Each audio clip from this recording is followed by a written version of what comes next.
I am doing a traditional Italian holiday feast, including my stepmom's whole rabbit, some of my family's most popular recipes. Stay tuned. Chin chin.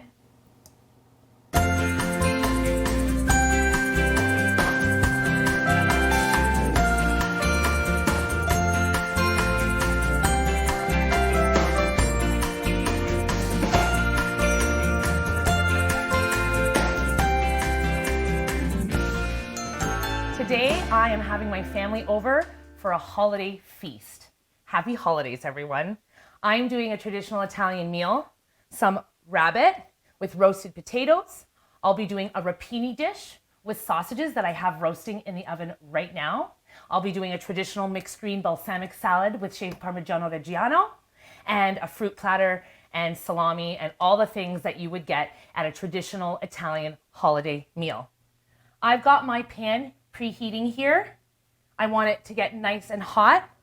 I took my rabbit and I cleaned it really well. I actually washed it and soaked it in a bit of white vinegar, and then I chopped it all up, and it's going to go in my hot pan. Let me get some olive oil on the bottom here. I love a generous glug of olive oil. And let me get these searing.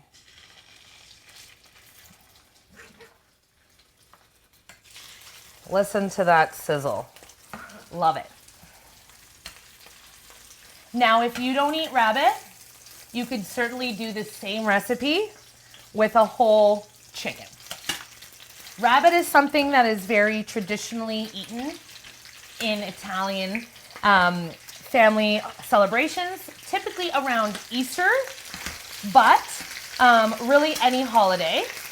And actually, my family considers when I visit a holiday. So my stepmom Rafaela will often make rabbit when I'm visiting. It's one of my favorite meals that she makes. Well, this is getting nice and seared. Let me turn that down just a little bit. Well, this is getting nice and seared. I'm just gonna finish my fruit platter. Every traditional Italian holiday meal is finished by fruit and nuts. So I've got some cantaloupe, grapes, and this is called a prickly pear. A prickly pear is a traditional Italian or hot area fruit. You can find these in California, but they come from Calabria. They're all over the place in the region that my family is from. They are a cactus. So all these little dots that you see at one time were long, super sharp pricks. But after they pick them, they soak them in hot water and all the pricks fall off, and then we buy them like this. I thought it would be neat to show you guys how you clean and eat a prickly pear. So I cut both ends off and I make a little slit there. Open it up and place it there. I actually like to show you what it looks like inside. There's lots of big seeds. You actually just eat the seeds. You don't even really need to chew them. You just kind of chew the tender meat around them and swallow. They are a fruit that I have been eating since I was a little girl, and I've even had the opportunity to have them freshly picked off the cactus in Italy and also in California. What a treat. Okay, let me just move this to the side. All Italian traditional holiday meals also typically include some cheese, some prosciutto or suppressata or salsiccia, which is an Italian cured meat, kind of like an antipasti, and some homemade bread, which I have back there waiting for the end of the meal. Let me check this out. Look at that. We're just looking for it to get a nice little sear on all sides. Then I'm going to place these onto the potatoes that you see there. Let me grab my casserole dish. These are just some fresh local red skin potatoes. Drizzle with some olive oil. A nice pinch of salt, of course, which I will double duty do onto my rabbit. You know me, I like to season everything and every layer. Do some freshly cracked pepper on both. And then I have some beautiful rosemary from my own garden and some parsley from my own garden. I'm just going to break some of this off and get it onto my potatoes. And actually, I'm going to flavor the oil in my pan with that as well. I've got a little bit of parsley that I will chop up in here, and some garlic.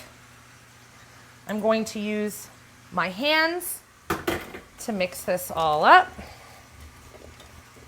So this rabbit can be made in quite a few ways. I'm going to be deglazing the pan with a can of cherry tomatoes. You could certainly use wine. Probably a white wine would go best with this. But a white wine, a red wine, even a rosé might work nicely. If you're not using potatoes, you could certainly switch it up for some nice large chunk carrot, flying piece of parsley, but it's my kitchen, so that's okay. Okay, let's see.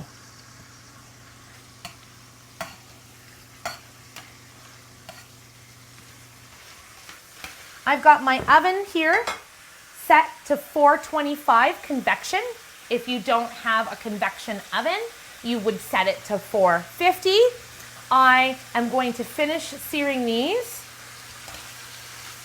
Just want to make sure that most of the dark pink color is kind of gone. Let's see. Just for time's sake, I'm going to place these here.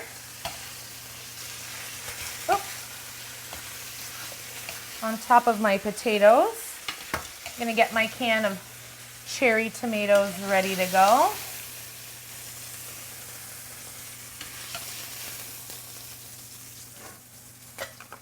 Open up the can and deglaze the pan. Turn that off. Get all those delicious bits out of the bottom of my pan. Pour this onto my rabbit. Then I'm going to pop this in the oven, clean up my counter, and after the break, we'll work on the sausage and rapini. See you then.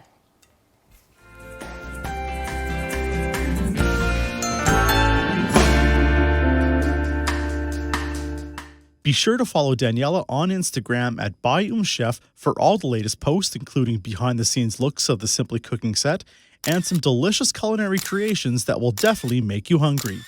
And if you've missed an episode, don't worry because we have you covered.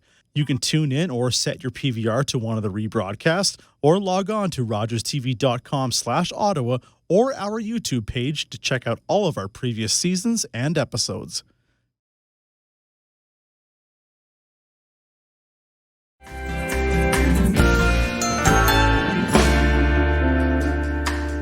I still have my rabbit and potatoes in the oven roasting, and I took the sausages out that I had mentioned were in my oven. I also put a hot pot of boiling water on because I blanched this rapini here, which is waiting for me to be sauteed in this pan. I've added some olive oil. I'm just going to get my pan nice and hot here, and I've got my rapini. So rapini is like a broccoli, but it's like an Italian version that has a lot more bitterness to it. So if you don't have rapini or don't like it, you could certainly use broccoli, broccolini, or any type of green, like even a collard or a kale. Those work well too. This is a traditional rapini and sausage dish that you'll find in a lot of regions in Italy, and you'll probably find it on most Italian holiday tables. So, is this getting warm for me? I'm gonna turn that up just a little bit more. Great. So I've got this huge piece of garlic here. I'm going to grate this into my olive oil.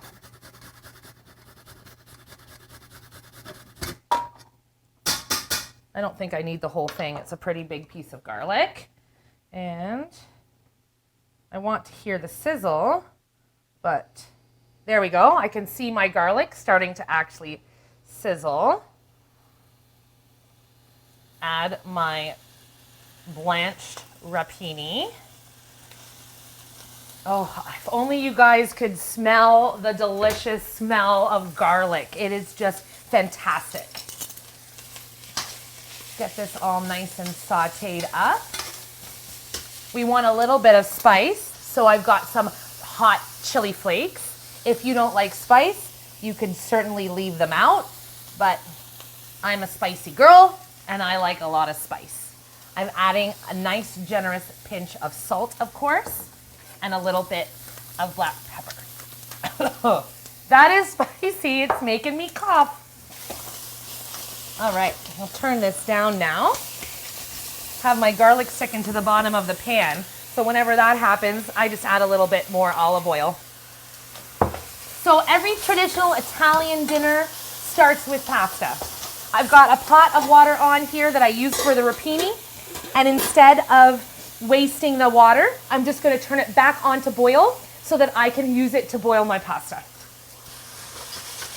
You can use whatever sauce you like, but in my family and in my whole household, we use my Nonna's Italian tomato sauce that she makes from scratch. She's 89 and doesn't speak English. My best friend who I talk to every day, and she supplies my pantry with jars of tomato sauce. I've got these Italian sausages here that I'm just going to slice a little bit rough. You can use any type of sausages, and you could even actually use ground pork meat. That would go really well in here. All right, turn this off. Look at that. We'll put the rapini on the platter. In an Italian household, like when my stepmom or my Nonna are preparing a holiday meal, they start really early in the morning, and they make things all throughout the day. So even if they cool down, they actually can like reheat it later. So this is hot right now, but later on when we actually serve, I'll put this in the oven and we'll reheat it. Or sometimes we'll just eat it cold because it's that good. Okay, so we've got my beautiful rapini dish. Something else that goes traditionally in all Italian holiday meals is some sort of green salad, typically with a balsamic dressing. So that's what I'm going to do today. I'll leave the bowl there.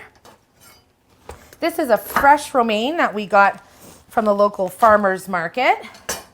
I am going to chop it up in nice big pieces. And then later on, when we're plattering and putting everything out, that's when I'll dress it. I don't want to dress it now because I don't want it to get soggy.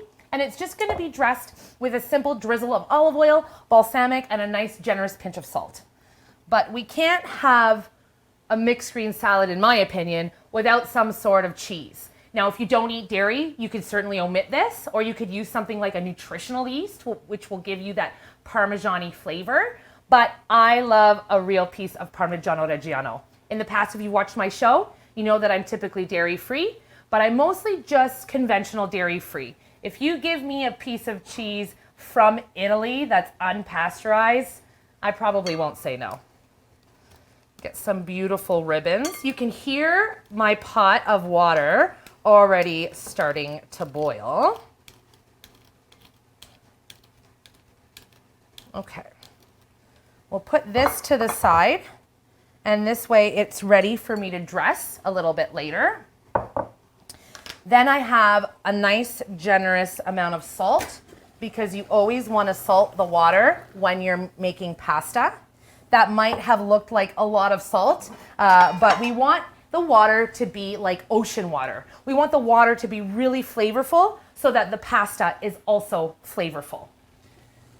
I've got some corn-based Italian, made in Italy, gluten-free spaghetti noodles, but you could certainly use any type of pasta that's your favorite.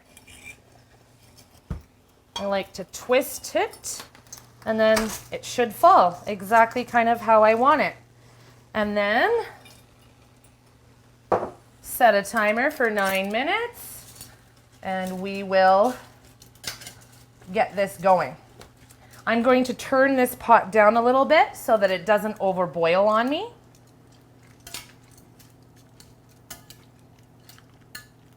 And then while the break is on, I'll let this continue to boil. When my timer goes off, I will drain it in the sink. Unlike traditional pasta that's made with real wheat flour, we're actually going to rinse this. Gluten-free pasta, needs to be rinsed because it will stick together and fall apart. But real pasta, real wheat pasta, don't rinse it. You need that starch to hold the sauce. And if you rinsed real pasta, some Italian nonna might be turning over in their grave. I have a lot of flavor in the bottom of this pan with the garlic, the chili flakes, and the oil. So I'm actually going to use this pan to heat up my marinara for the pasta. And we'll see you after the break.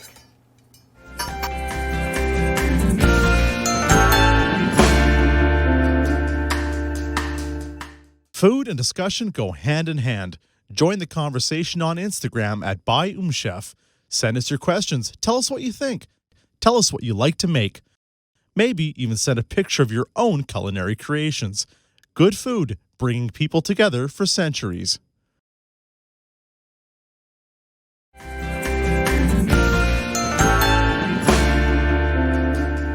I have rinsed my gluten-free spaghetti and I'm mixing it into the marinara. A lot of North American people will put the undressed spaghetti on the plate and then pour the sauce on top of it. We don't do that. We want to get all of the delicious marinara flavor inside of our noodles. I actually undercook the noodles by a minute, which will allow it to actually soak up more flavor. Love it. Nothing is better than my Nonna's sauce. Sometimes when I eat it, I actually say, this is liquid gold. Got some beautiful Parmigiano Reggiano that we are going to put on here. Oh yeah, that looks great. And my rabbit should be ready to come out of the oven. Let's see. Oh, you hear that? Oh, can you hear and see that sizzle? Oh, that looks so good. While that's resting, this is a perfect time for me to dress my salad. Let me give this a little bit of a stir to incorporate the cheese. My Nonna and my stepmom, that's what they do. They sprinkle the Parmesan cheese on the pasta while we're mixing it into the sauce. And then the first course of the dinner is pasta, all in our own individual bowls. And then the rest of the food is served family style in the middle of the table, just like this. So this is just a very simple Italian style salad. We will use the balsamic first. Why do I put vinegar on first? Because if I put the oil on the leaves first, the leaves would be coated in the oil and they would repel the vinegar. And then the vinegar would remain at the bottom of the bowl, never actually mixing into the salad. So if I use the vinegar first, the vinegar coats the cheese and it coats the leaves, allowing the flavor to distribute evenly. And then I put the olive oil on. And then you see that the balsamic vinegar has kind of stayed underneath the oil, which allows it to be more delicious. A nice generous pinch of salt, lovely cracked black pepper. My family does not put black pepper in this salad, but we're eating at my house tonight, so I am. My favorite way to mix a green salad is actually with my hands. There's no better tools in the kitchen, unless you're working with hot stuff, than your hands. This way I can also grab all the cheese that's fallen to the bottom and make sure that it's evenly sprinkled on top. Let me just give my hands a quick rinse. So in Italian culture, we would start the meal, with the pasta, and then we would move on to everything else. This would be on the table, and then the very last thing that we ate would be the fruit and the nuts. I have some bread there on the edge of the of the counter because my family makes homemade bread. We don't buy bread from the store. It's something that I grew up eating. My nonna or my stepmom or dad would make bread a couple times a year, maybe 4 to 6 times a year, making anywhere from 12 to 30 loaves at a time. And then we freeze it and use it. My dad, now that my nonna is 89 and is older, my dad actually tends to make the bread at the pizzeria and bring it home. All right, actually, you know what? I can't resist. This is what I want. There is nothing better than marinara. And we'll do a little shave of Parmesan cheese. I gotta give this a taste. Nothing better than my nonna's tomato sauce on pasta. I cannot resist giving this a taste. The flavor of my childhood.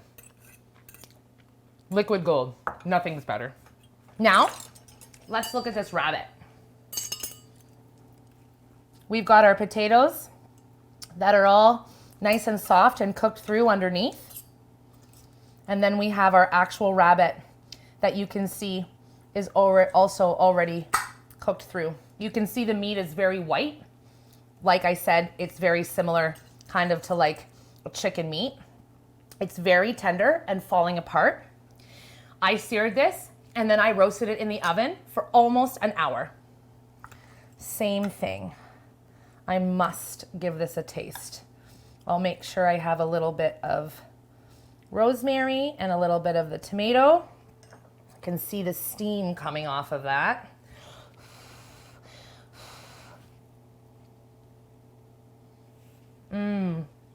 That's so delicious.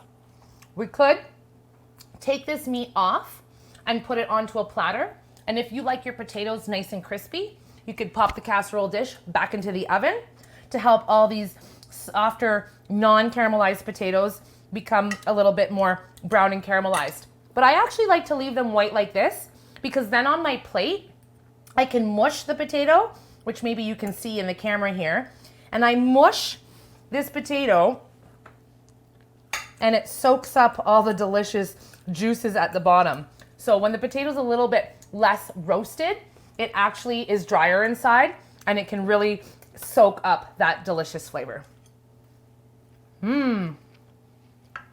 Now, to go with this, we will pour ourselves a beautiful glass of red wine, saluting everyone at the beginning of the meal.